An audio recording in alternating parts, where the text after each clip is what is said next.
Welcome to Out of Continues. I have to show them my shirt. Out of Continues, episode 304, the finale. What's happening with my life? It's ending. No, just the podcast. 304. At least it's an even number. Yeah, it's an even number. 304. Coming at you live right now through the power of the internet. I am your host, Stafa, and with me on this special podcast, I have these special guests, super special guests. Ali. What's up? Man, I hear like static come from your end. Oh no! All of a sudden. Oh no! And now you got like quiet all of a sudden. I'm trying to adjust in real time. I have Ali over here, and I have Kevin. Hello. How's it going? Great. We got these special guests. People who have been with me through this podcast the longest.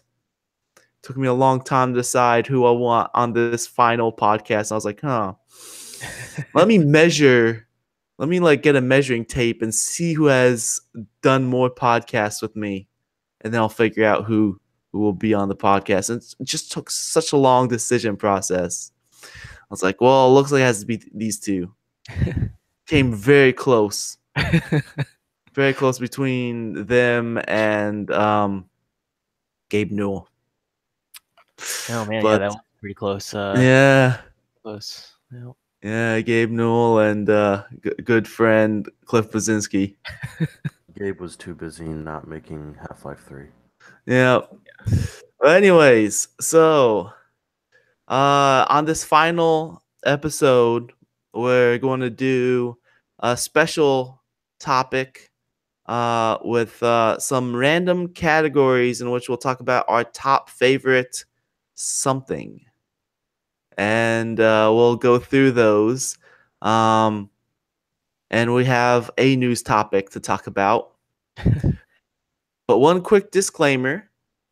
All opinions expressed on the show are of our own and not of our employers, past, present, or future. Hashtag don't fire Stafa. Hashtag give Stafa promotion. So let's get going. Talk about these categories and our favorites for these categories and the way how we came up with these categories. So the three of us, we came up with 3 categories each, and we have our answers for each one. So I'm gonna go through the categories one by one, and all 3 of us will answer at the same time. We'll just yell our answer at the same time, and then we'll move on to the next one. Does that sound great? Mm-hmm. Let's do it like what's it called? McLaughlin Group, and just all yell over each other. Yeah. Yeah, because everyone who listens to my podcast knows what the McLaughlin Group is. They should know. Is he still alive? That dude's ancient. Anyway, that's another topic. Whatever. Issue 2. The categories. Exactly. So, anyways, let's go ahead and start. The first category was picked by me, and this is the favorite group of companions. So, my favorite group of companions, let me get my notes up, is the group of companions from Mass Effect 2. I grew an attachment to these characters. I easily feel like this is the favorite group of companions, where you have a large group of characters that are well fleshed out, that you work with throughout the entire game. Each character has their own what was it called, loyalty mission. Yeah. something like that. Yeah. So like, and like each of them is basically like a side story for every character, going into their background, finding out that Jacob has like a crazy dad that has become a cannibal or something like that. Yeah, he was like taking control over a group of people that were eating these plants indigenous to that planet that were causing them to slowly lose their sanity. And he was the only one who was eating the rations from the crashed ship so that he wouldn't lose his sanity, so he could take control over the entire group basically and have them become his slaves. Yeah, I didn't remember all those details, but I do remember that like his dad like screwed everybody over. Yep. Spoilers, by the way. Yeah. Spoilers for a game that was, it's like what, 10 years old now. But yeah, I mean, just that's my favorite group of companions. So Ali. Okay, so mine is actually, I don't know, seems kind of silly in comparison, but I remember this when I was playing this game back in the PS2 games. Mine is the Fellowship of the Ring. And well, mainly the first two Lord of the Rings games that were on like the PS2 era. Specifically, the second one was pretty intense. You know, you play, like, you could choose one of the characters to play with. Well, specifically Aragorn, Gimli, or Legolas, because you couldn't control the hobbits because they're not real special. But then you had the rest of the gang. That's racist against hobbits.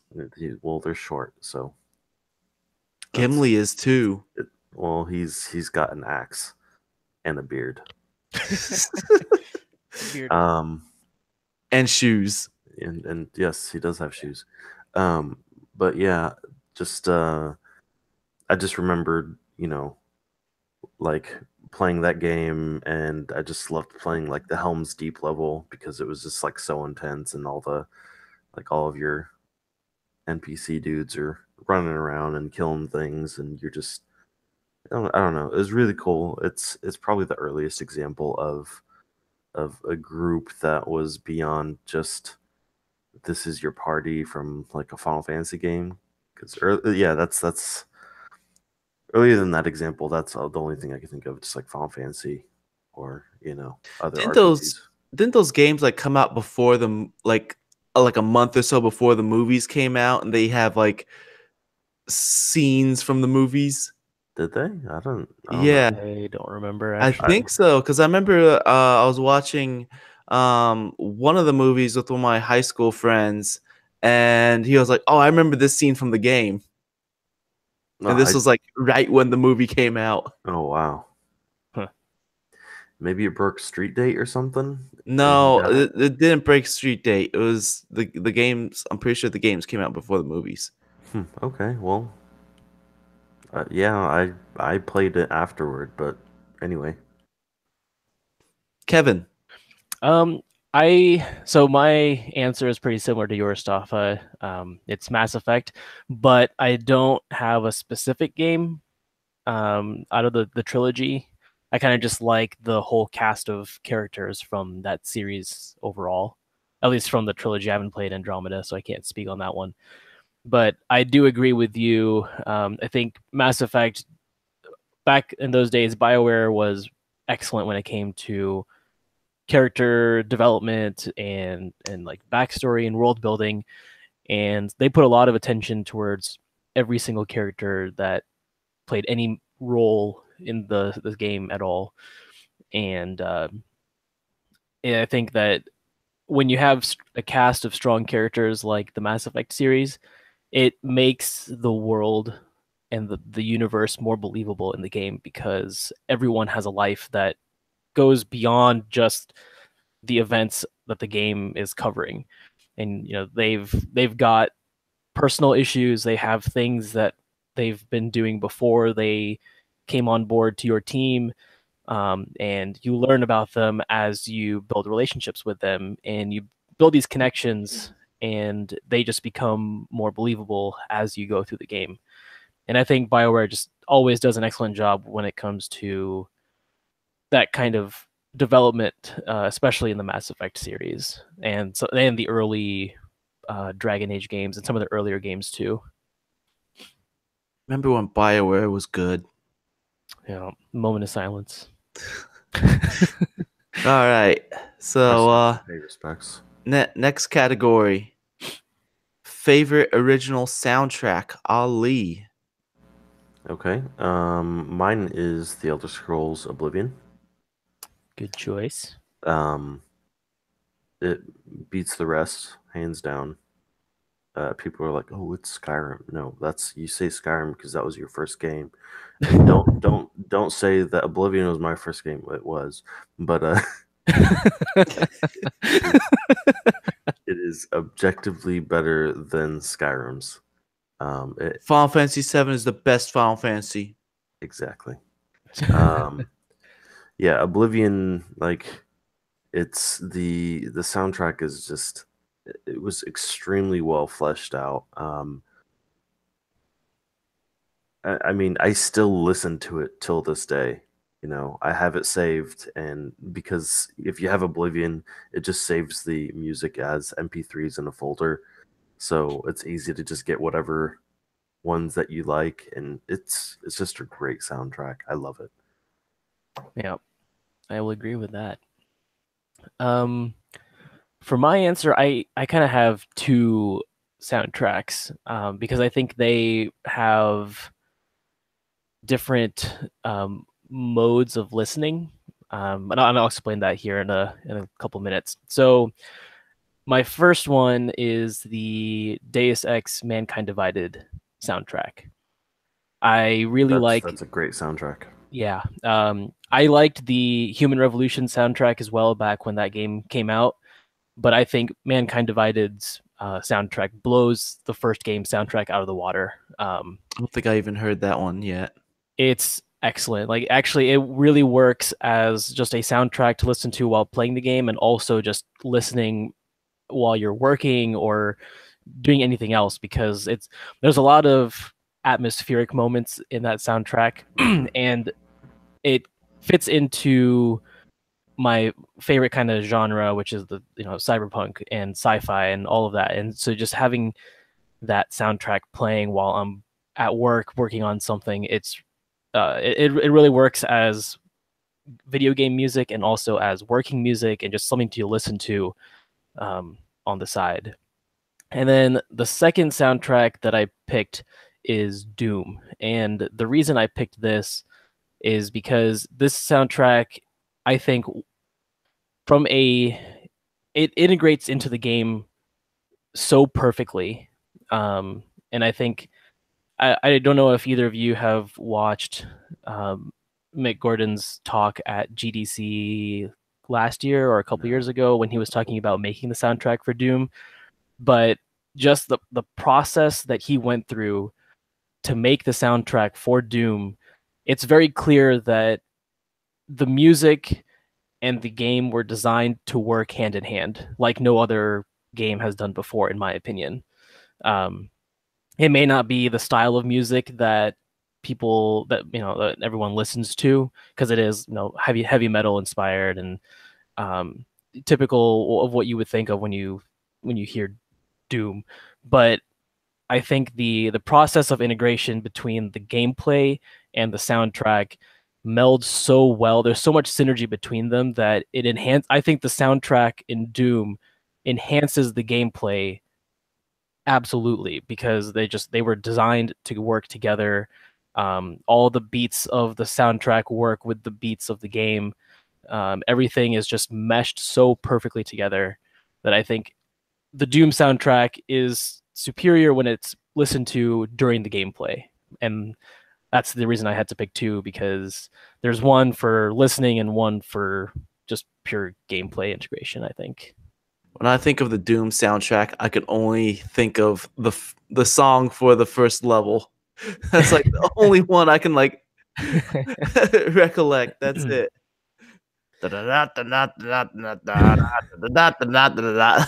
Yeah. I mean, also when I say Doom, I'm talking about the recent Doom, not Yep, the new the one. original.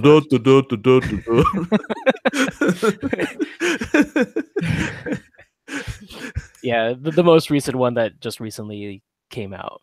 That's the Doom that I'm specifically mentioning. Okay.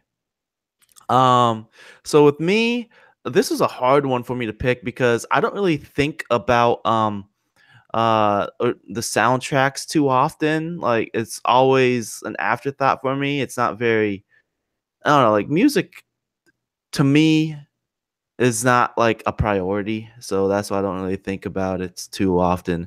But then when I did start thinking about this, um like, well, why does this pop up coming up on my screen? Sorry, that distracted me. So once I did start thinking of it, it's like, oh man, it's pretty hard because there's quite a few soundtracks I really like Sonic 2, Chrono Trigger, Bastion, Human Revolution, Journey. Yeah, But there's a lot of good stuff. yeah, there's a lot of really good music, but I decided that my pick is gonna be Street Fighter 2 because uh like the majority of those songs, like every character has their own song. And like the majority of them are very recognizable and very um they're just really good. I mean, there's a few of them that aren't good at all, like E Hondas and Vega. I'm talking about United States Vega, the Spanish guy with the claw. Um, like also Dulcine, I think his wasn't very good either. But like Guile, I mean, come on now. You got the Guile music meme and Ryu. They have like really good songs. It's just stick in your head. Zangief has a good song too. So um yeah, Street Fighter 2. That's actually it's an extremely memorable one. I'm going through basically all the different characters in my head, and I feel like I could basically recreate all those tunes just thinking about it. So Yeah. yeah, that's a good choice. So moving on to the next category. This was picked by Kevin. So original soundtrack was picked by Ali. The next category is picked by Kevin, which is the favorite controller slash input peripheral. All right. I would have to say that my favorite input peripheral so far is the Oculus Touch controllers. I think when it comes to VR, there's a lot of immersion because of just being fully surrounded from the visual standpoint, at least as much as our technology can allow that to happen. But when you throw in the Oculus Touch controllers, they're so ergonomic and they're so light. They have buttons in all the right places that it enhances that immersion level tenfold.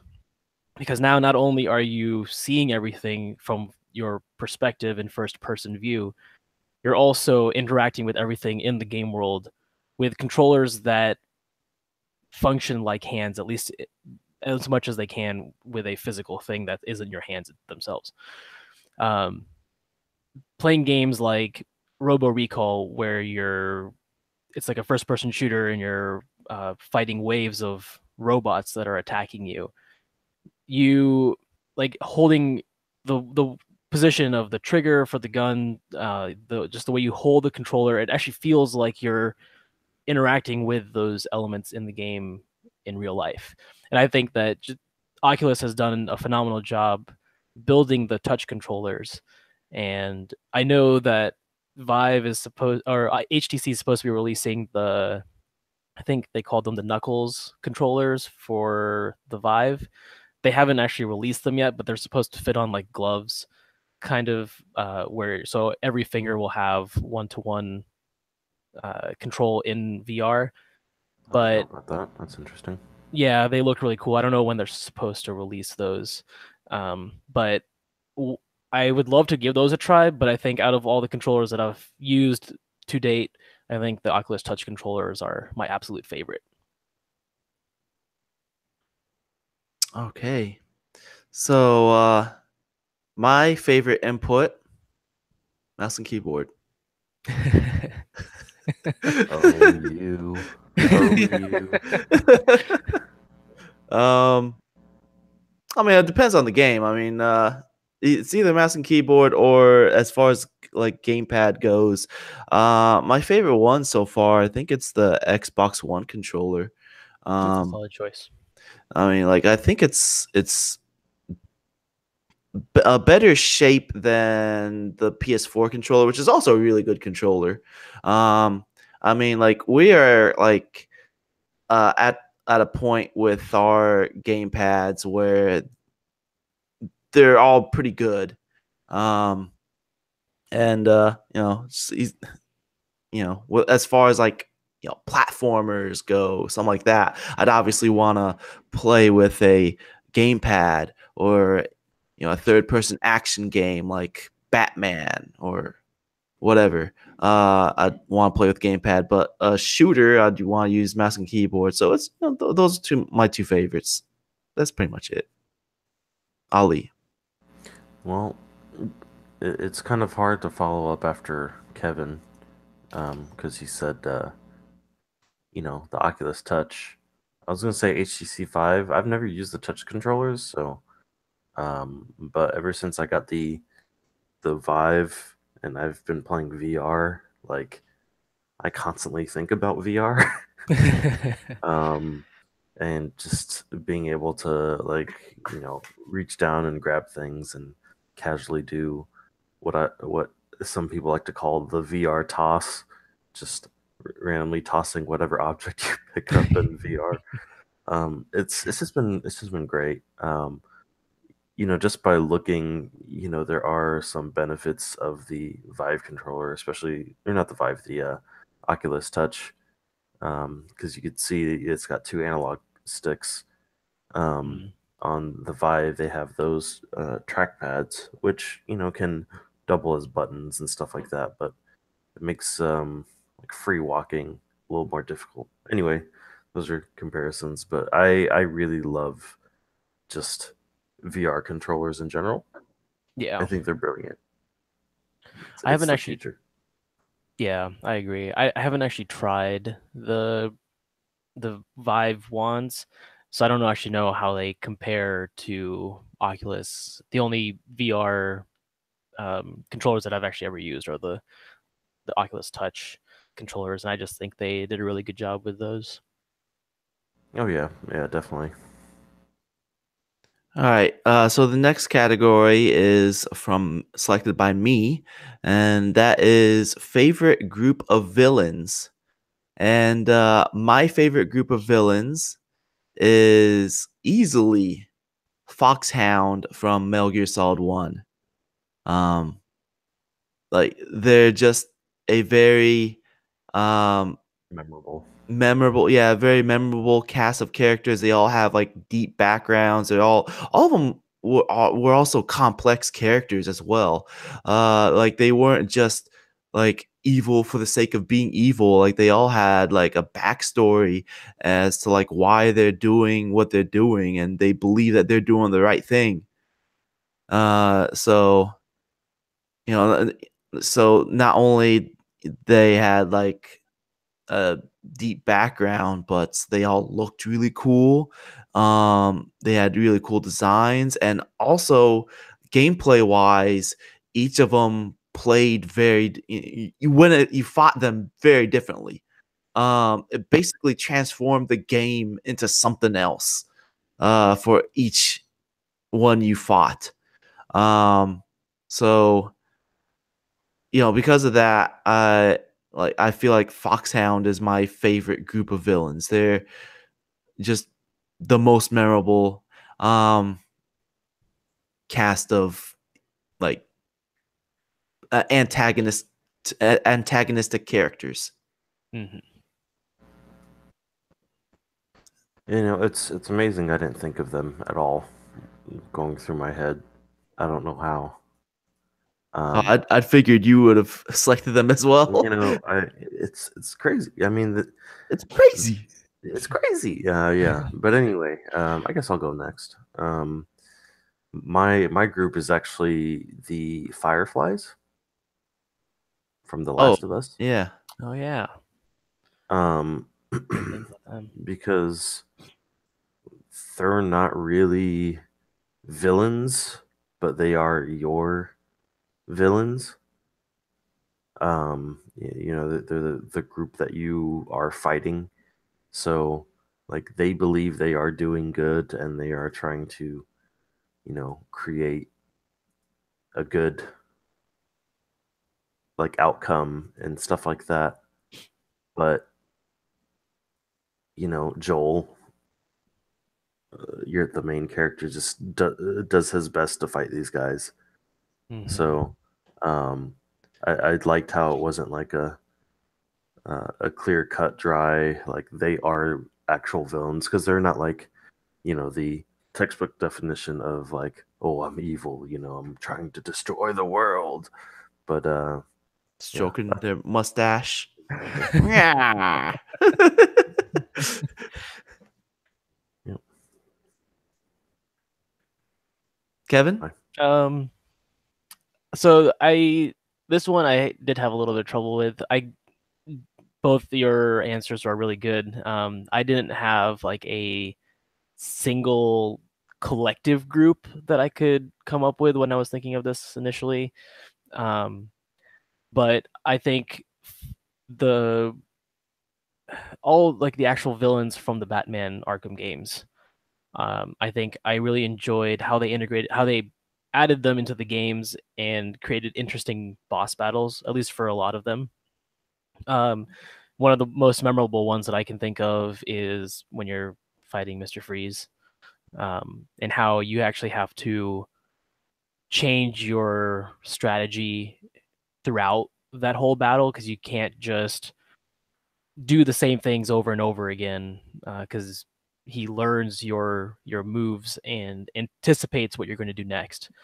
So it forces you to think on your feet, come up with different methods, strategize a little bit more. And so I think integrating that into a game took what we normally think of as like, you know, comic book villains, but putting them into a gameplay standpoint with the Arkham games. You know, despite like Arkham Origins being the weakest of the four Arkham games, I'm not like including that 2D side scroller one, whatever it was, but you know, Arkham Origins was like the weakest one. I really liked what they did with the villains, making them like, you know, basically a group of mercenaries that are out to get you. Mm-hmm. You know, I mean, like that made them feel more like a collective group. And it was just a really cool premise where it's like, okay, all of them are coming to get you. Yep. All right, so the next one is favorite game mechanic, and this was by Ali. Okay. So my favorite game mechanic is world-changing triggers. Mm-hmm. So I've got a couple examples. They're more recent games, so they're a little spoilerish. Um, but in Bloodborne, when you defeat a certain boss, um,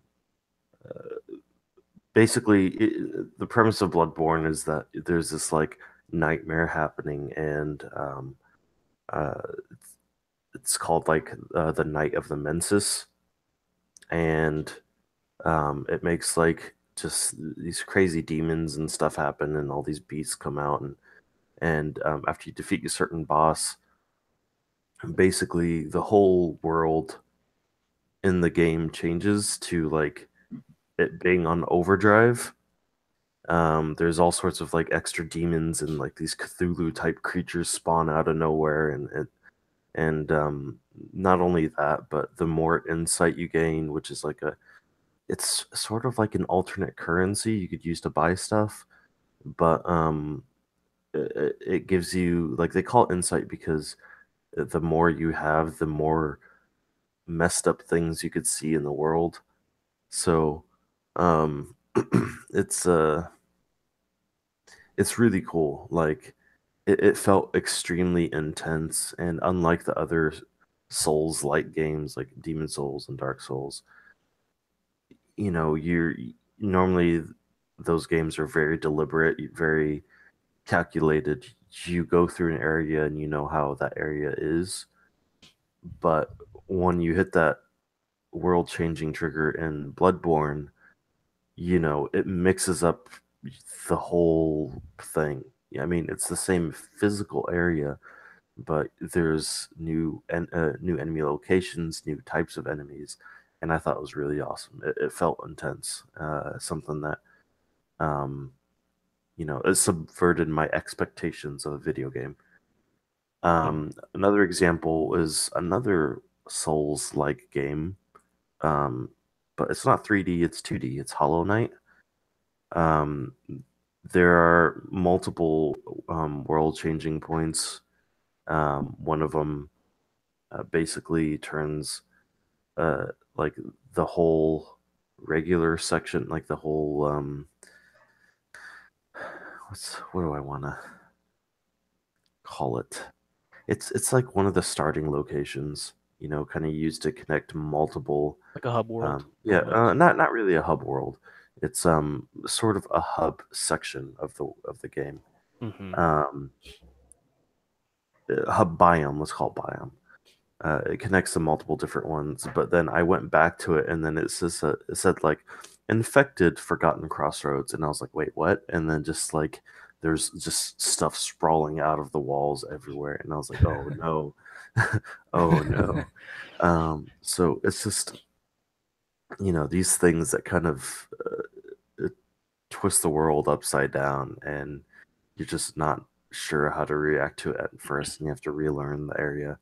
It's gives a neat sense of discovery. Yeah, and I can imagine that also adds a lot of variety to the game, so Yes. it doesn't just become stale. Exactly. For my answer, mine's a little bit more broad, not quite as specific as that. But I said open world exploration, and if anyone has been listening to the podcast long enough with me on it, they could probably figure that out. But I've always had a strong connection with games that have open world design that kind of give you the freedom to explore and encourage it. Like Elder Scrolls is a prime example of that, and also like Witcher 3. But more recently, I've been playing a lot of Subnautica, and I've always enjoyed survival based games, but there's always a lot of focus on the tedium of survival. Like you have to hunt for food, you have to do a lot of resource collection, you have to build up your shelter, you have to manage all of your any negative effects. And I think those are obviously important for a survival game, but those are often the only focus of that survival game. They give you the world to go around, but that's mostly just a way to store the resources that you need to gather. But Subnautica, now that it's fully released as of last week, I think, they've put it's a survival game, but they've put a lot more emphasis on just exploring, just taking the time to travel the depths of the ocean at your pace and explore every inch of it that you can, because there's a lot of story progression that happens through exploration. Obviously, you get the resources that you need to survive, but the survival aspect is not the in your face forefront mechanic of the game. It's just the forefront of Subnautica is just how vast the ocean is and the mysteries that are there for you to discover.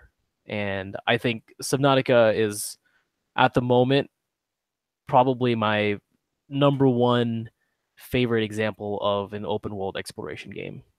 Yeah, I want to try that game. Like as much people hated No Man's Sky, I mean, I had my expectations in check, but I loved that game. So Mhm. Subnautica seems like an underwater version of that. So I really want to try that. Yeah, and the nice thing is I haven't played No Man's Sky, but I did follow it pretty closely. But the nice thing about Subnautica is that they've handcrafted a lot of areas. So I mean, there is some world generation going on in certain areas, but just the fact that they went through and handcrafted specific areas, it allowed them to just create very dense exploration. So there's a lot of things to explore everywhere you go, as opposed to just having vast nothingness. Um, Yeah. so I think they just did a fantastic job crafting that world and making it interesting to explore and finding new things, regardless of how far out you go. Okay. Oh, you done? Yep. Okay. So my choice is um choices that are made within the game through your actions that aren't clearly presented to you. And like two games that I could think of off the top of my head that do this really well are the original Deus Ex game and Spec Ops: The Line. Like at multiple points, it doesn't flat out tell you have a choice. Like and the Mass Effect games, Mass Effect made it very popular to like lay out all your options in front of you and say, "Here you go. You gotta make a decision. Stand here and make goofy faces until you make a choice." Um, but like in Deus Ex, the original, not Human Revolution, or I'm not sure about Mankind Divided, but Human Revolution definitely didn't do this. The original Deus Ex, one early example that you have a choice in the game is um, when you're there to stop the leader of the rebellion, the rebel group. Your partner, she tells you to kill the rebel leader, and he's like over there pleading his life to you, and so you can shoot him. You could follow what she's telling you to do. You can shoot him, and you think that's just part of the game. You can also not shoot him, and she will shoot him for you. Or you can shoot her instead, and then you'll like be part of the rebellion. Like these choices aren't laid out in front of you. It's more about you figuring out what is a choice in the game, and then you do whatever you feel like you want to do, rather than the game stopping everything that's going on and saying, "Hey, player, think about this for a good while and decide what you want to do for the rest of the game. Right here, here's your choice." I mean, like the reason why I bring up that example from Deus Ex is because like you don't have forever to think about it. If you take too long, your partner, she will kill the rebel leader. So you can't like just sit there and think about it forever. Yeah, that's a very good example, especially the fact that you pointed out where you have to actively make the choice and they don't present you with everything. It's not like a dialogue option that you just click a button and it does it for you and then you continue on that with that choice being made. You actually have to make the active choice to do whatever it is that you plan to do. Yeah, and there's like lots of more examples in that game, and also Spec Ops: The Line has very similar examples. And Yeah, it's always very impressive seeing those choices in the game. Like you don't really notice them. Like in Spec Ops: The Line, I didn't even know that there was like choices. until I was talking to other people who played the game. They're like, "Oh, this happened at this point." I was like, "Whoa, I didn't do that." Yeah, it's none of it's explicitly stated. As you said, there's no pop-up or menu that says choose one of these. It's just like you do it, you don't, or you do something else, and there are consequences will never be the same. Yeah, there's one part in Spec Ops: The Line where there's like a bunch of civilians that are surrounding you, and they're all really angry. I can't remember what was the reason. I think you killed one of their people or something. They're all like gathering around you really slowly, and like your partners are telling you to mow them down, shoot them, kill them all on sight. And like what I ended up doing is I started firing bullets into the air, and then they all scattered and ran away. And like other people I talked to who played that game, they're like, "Oh, I just killed everybody." It's like I didn't want to kill them because they're civilians. They didn't have weapons. So, things like that is just really cool to see that. Ali.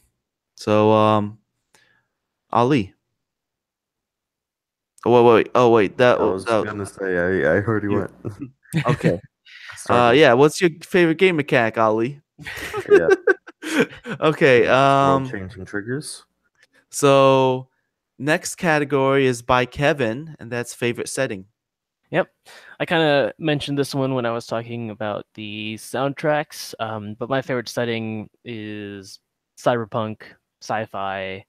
That's definitely my just favorite genre type of setting overall, whether it comes to games, movies, books, pretty much any kind of entertainment medium. I like the idea of the sci-fi aspect where it's you got the future technology, things that we just don't have in our current world. So it kind of goes beyond and expands the imagination on that front.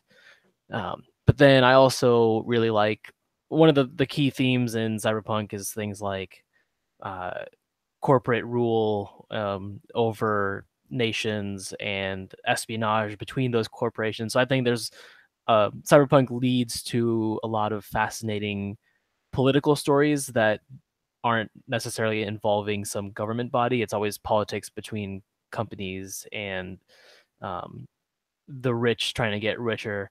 And I just think stories like that are very fascinating to explore when done in a entertainment medium through like video games or movies or books. That was all I had. Okay. So my answer is the exact same. It's cyberpunk. So I mean for me, yeah, I do like the whole like, evil corporation, keeping everybody else down. That's always interesting. But I guess what I really like about cyberpunk is that I feel like cyberpunk is the one setting that is clearly fictional that's most relatable, because like sci-fi, it's usually like they're out in space and everything is futuristic, while cyberpunk, it's like halfway between that. It's halfway between modern day and sci-fi. Like you can see some modern day elements, but there are, some key elements that are like, okay, this is their means of currency that has taken over. This is their means of getting food instead of a grocery store. Like they get it through these tubes or something, just you can see that it's like, how is modern day going to progress from this point to some crazy futuristic point? And I always found that fascinating. Plus, I like stuff like cyborgs and augmentations, androids. Just implementing cybernetics into modern day society. Like I just find that stuff really cool, and yeah, and like also with cyberpunk, usually with cyberpunk and science fiction, usually there's like some sort of like explanation as to how things are done. It's not like fantasy where it's like, oh, this thing exists because of magic. Woo! I mean, there are some like fantasy worlds that have explanation behind the magic. There's rules behind the magic, but there are plenty that there's like no rules. It's like, oh, this person's powerful, so he can do whatever he wants, but for some reason can't rule the world until he gets the Philosopher's Stone.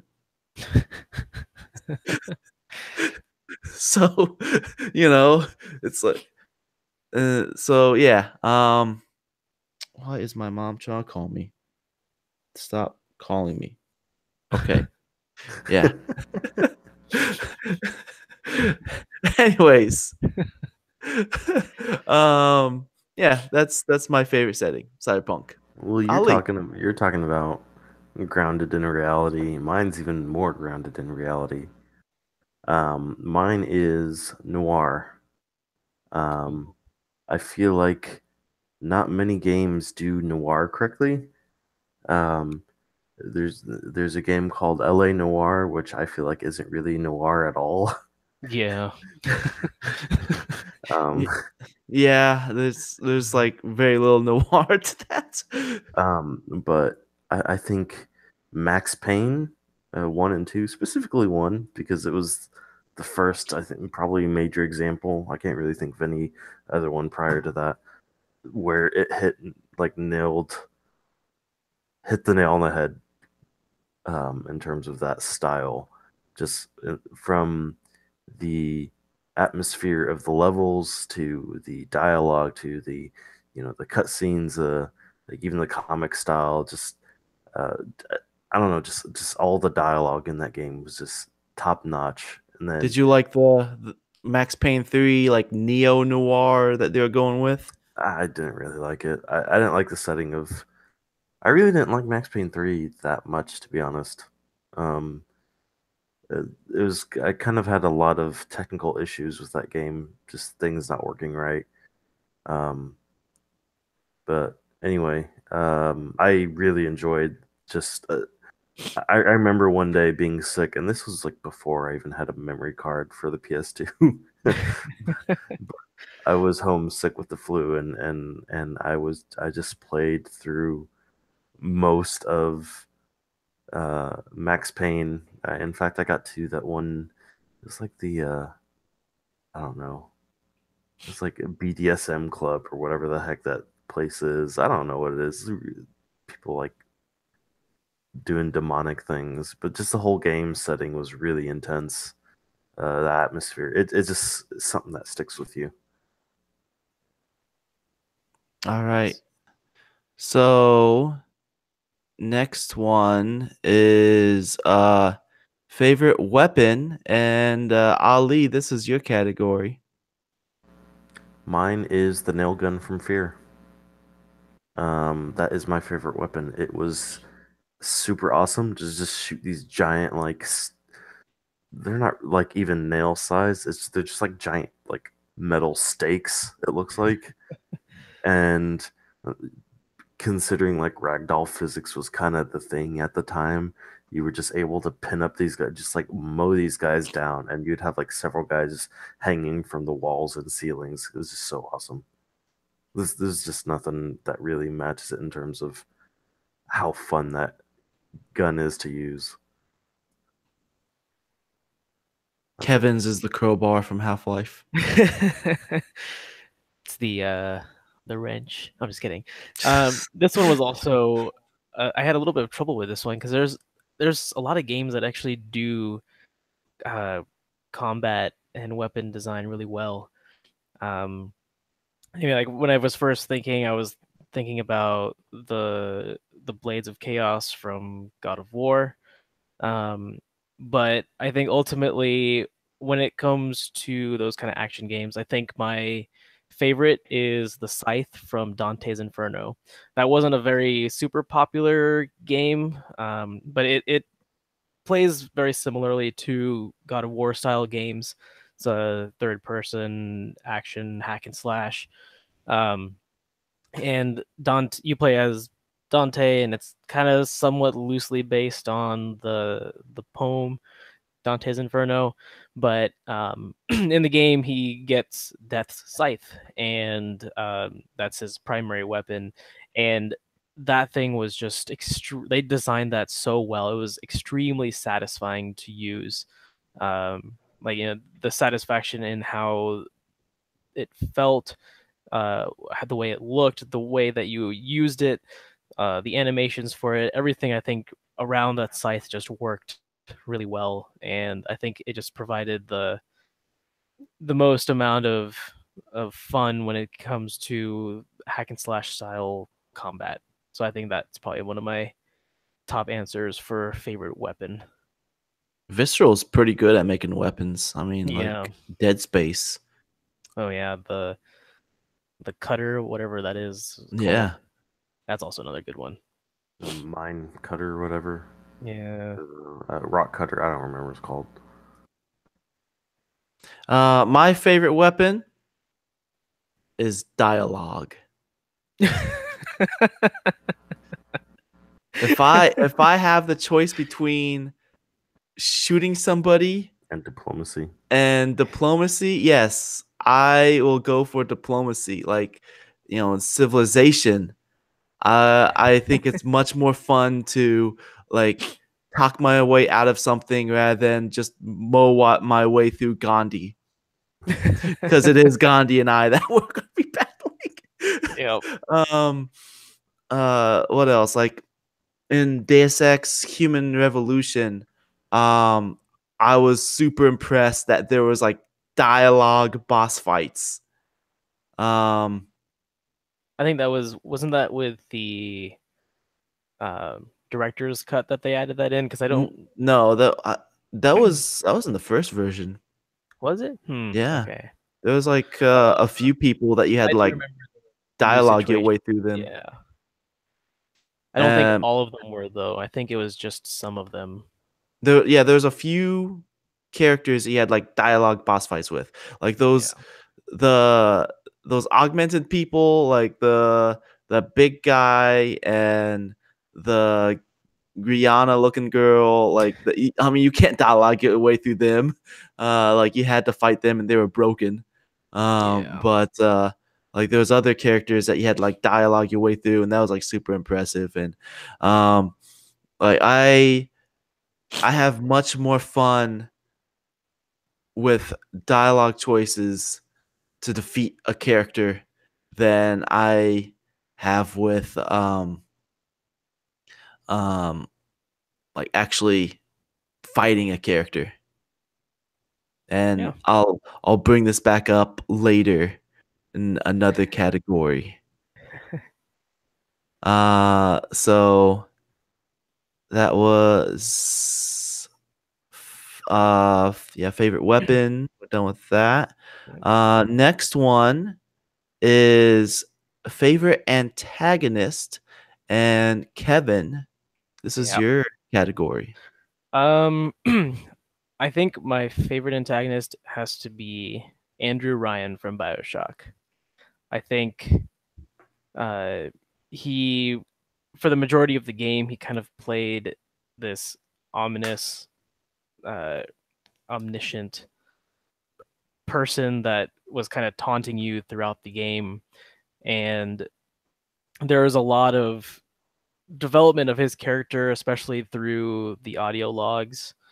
So you learn quite a lot about him, and he's the creator and ruler of this entire city, and so he's already got a lot of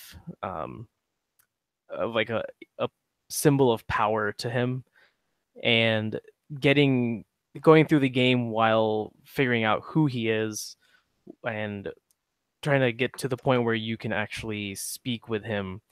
I think he's a very powerful character, and I think he's just because he plays that behind the curtain aspect for the majority of the game, the mystery of who he is plays a huge role in the effectiveness of him as a character. And I think that his implementation in that game was really well done. All right.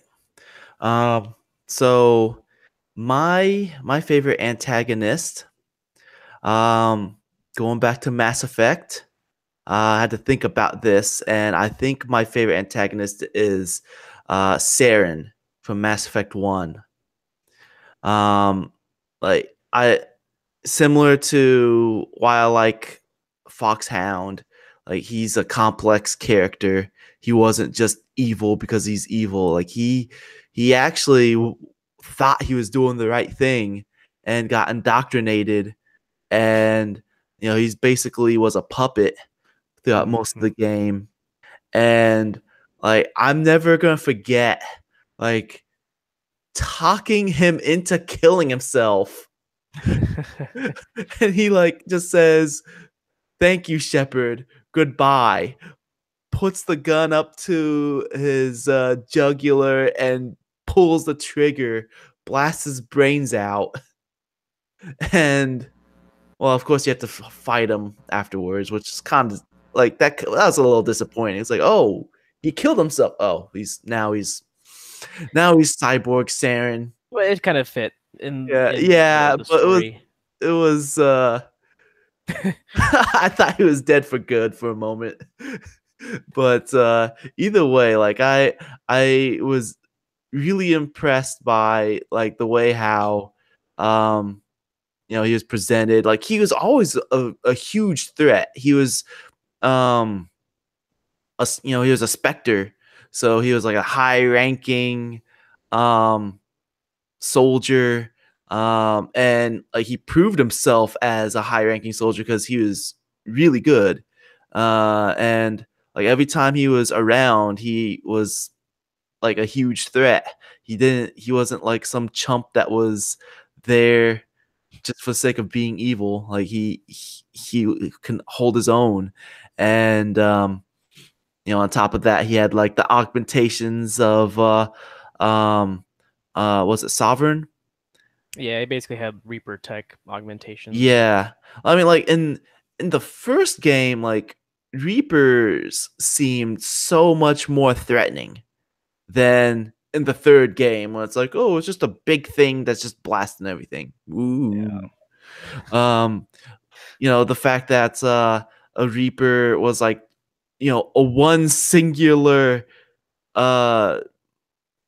technological being that was able to like mind control people, had like a range of mind control, and it just seemed very threatening at the time. And the fact that it took over this super high ranking soldier that was very competent, it just seemed like a huge threat. It was unlike the third game. It was like, oh, these big robots are shooting Earth. Woo! Are you a Reaper? But yeah, so yeah, mine is Saren. I just for him blowing his brains out. R.I.P. Saren. You'll never forget. Mine is a lot more simple than both of you guys, but I put Kefka simply because he is like the de facto villain. He is the epitome of a villain, just an absolutely insane guy that wants to destroy everything and take control of everything. And just hold on. Exactly. And just that sound clip in particular is just extremely memorable, and just the number of fights that you have with him is just intense. It's just, Kefka. That's my reasoning. All right. So the final category, this is by me. This is favorite standalone character. And I had like multiple choices that I was thinking of, like the boss from Saints Row 3. I really like that one. But I think my favorite right now standalone character is Ezio from Assassin's Creed 2. We basically like lived through his life. In the Assassin's Creed 2 trilogy, whatever you want to call it, I guess. He was a very charismatic character. I mean, there's other charismatic characters too, like Nathan Drake, but like I'm just something about Ezio. Just hey,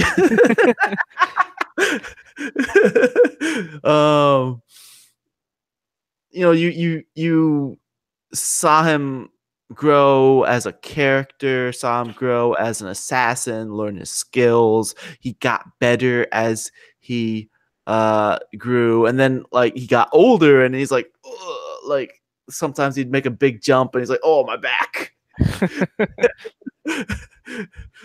So I just really like Ezio. He's really good. Ali. Mine is Riddick from Chronicles of Riddick: Escape from Butcher Bay. Chronicles of Ridiculous. Yes. I mean, he's pretty much a one-dimensional character, just kind of alpha male kind of guy. But he's just so awesome. Yes. The darkness, I love it. But like, and that was a game where you got to, like he did a lot of like ridiculous dialogue with people, and if you didn't do dialogue with them, then you beat the crap out of them and murdered, mercenaries or whatever these guys are. And it's just like, he is an awesome character to play. He just feels, just ridiculous, just too swole to control. Can't contain this guy. So if you want to live, get a shiv. Yeah. He doesn't need a shiv. But anyway, yeah, he's just awesome.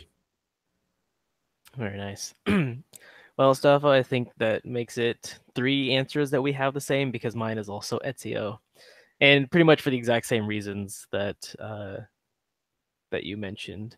You live through his life. You kind of go through the same struggles as he's living them, and he's very charismatic. He's gone through a lot, and you build a connection with him throughout 3 whole games. And I think that was the height, the pinnacle of the Assassin's Creed series, where Ubisoft just did an excellent job with his character development and just writing him into the games, and his involvement in the whole Templar versus Assassins war. Like, he's a very key person. But I think that the thing that made it that connection the strongest is just the fact that you learned about the whole Assassins versus Templar war at the same pace that he did. Because like with Assassin's Creed 1, you kind of were presented with the fact that there is a war going on and you're discovering a lot of things, but you played a character who was already fairly involved, fairly well versed in everything that had gone on. But with Ezio, you start off with him as a young kid. You go through his young adult life, and then through his adult life, and all the way through his elder age. And as he's learning things, you're learning things, and so it's just as if he's more of a partner for you throughout this whole story. And I just think that they did an excellent job with his character. Yeah. You also got to fight the Pope. Yep. Evil Pope. But yeah, so those are like our categories that we came up with. Listeners, send us your no, don't. You're too late. You missed it. Oh man. Tweet them to One other category, which is just my all-time favorite. And I'm pretty sure this is the same answer for everybody. You want to guess what it is? Anyone? No? I don't know, man. Do you need a hint? Yes. Stream host. Oh man.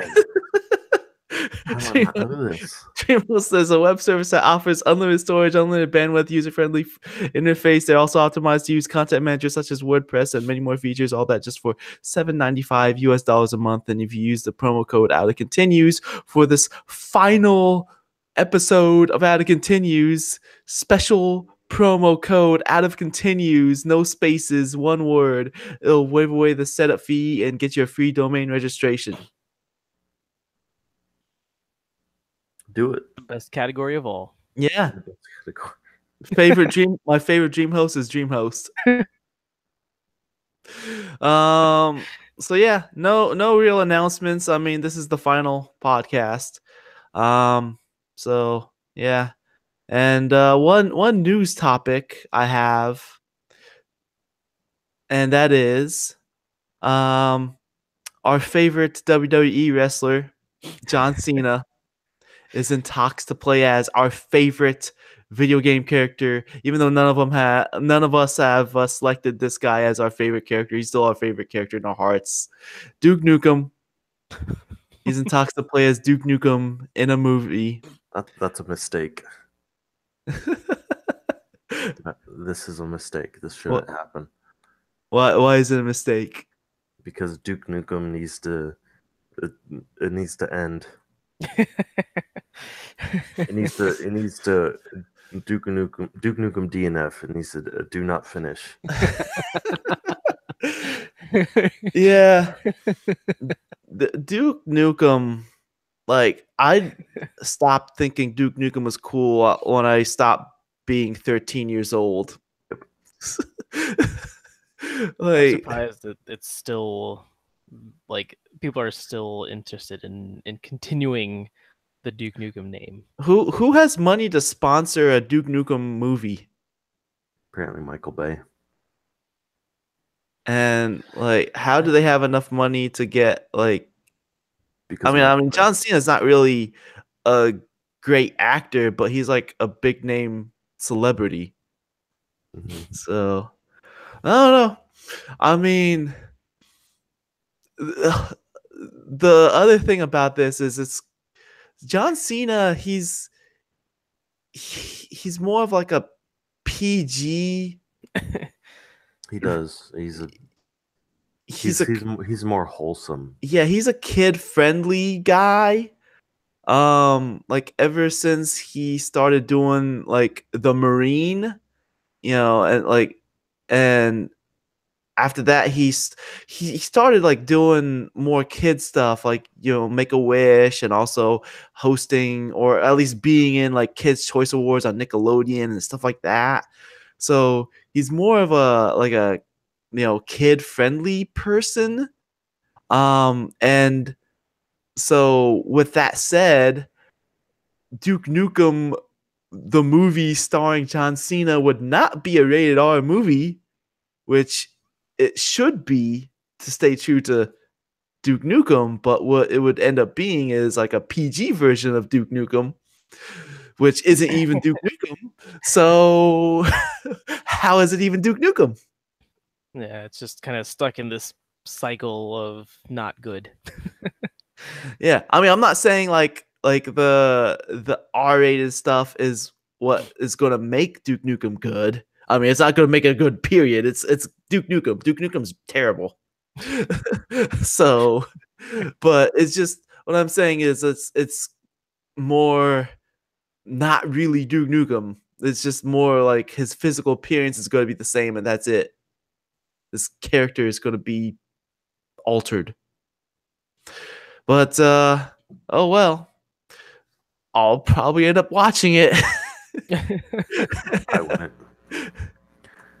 just to see the train wreck. So, anyways, that's it. I was hoping for listener feedback this week. Unfortunately, no listener feedback. This is it. Yep. We lost.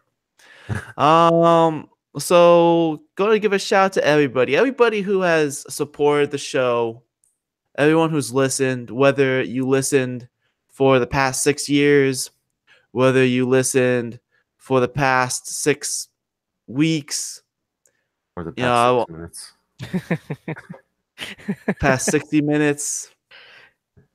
I appreciate your support. Everyone who has supported the podcast, everyone who has been on the podcast. I want to thank Ali and Kevin for sticking around the longest. All the people have also been guest hosts, like Jess, Jake, Sankari, other Jake. other Jake. Other Jake who haven't given his last name out to the world. Sankari likes to give out his last name. That is a pretty good last name. Yep. The All Father himself who created the podcast. It wasn't me who created the podcast. It was the All Father. Who will will not be mentioned because he's on the street. Who else? My grandma for purchasing this microphone in front of me. My mentor, Michelle. The people who have been people from work, Steve, Tyler, Brian. They've been on the show. I can't remember his name. Guy from Young Horses, the developer of Phil Tibitowski. Yes, him. Thank you, Kevin. Mm-hmm. Trying to think of anyone else who's like worth mentioning. Like anyone who I forgot to mention, I'm sorry. But thanks to everybody who has been supporting. What's that? You better be sorry. Yeah. Trying to think of anyone else. Matt Powers ever on? Yeah, Matt Powers, Travis, Todd. They were on.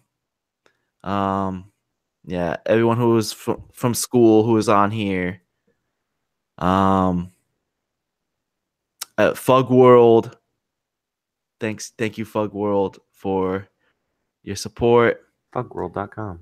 Yep. That's FUG. Fuck with the G. Yeah. And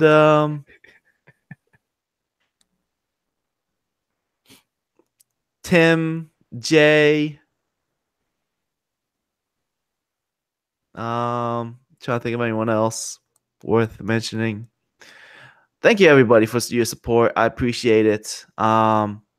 It's been very fun doing this, but life gets busy, and I need free time to do other stuff, like work and all that.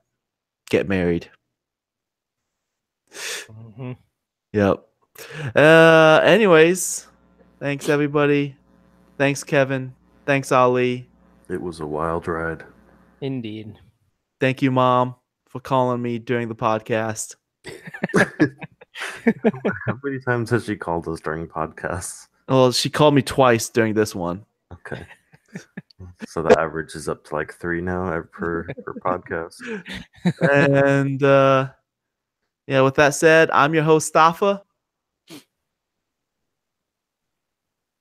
Thank you again, and goodbye. Thank you. That took a dark turn. What an ending. Now we have to fight Cyborg Stafa. I'm back. And if you're watching this on YouTube, click here for the previous episode. Click here for the episode before that. And I guess you can subscribe, but you're probably not going to see anything else come up. Bye. Peace.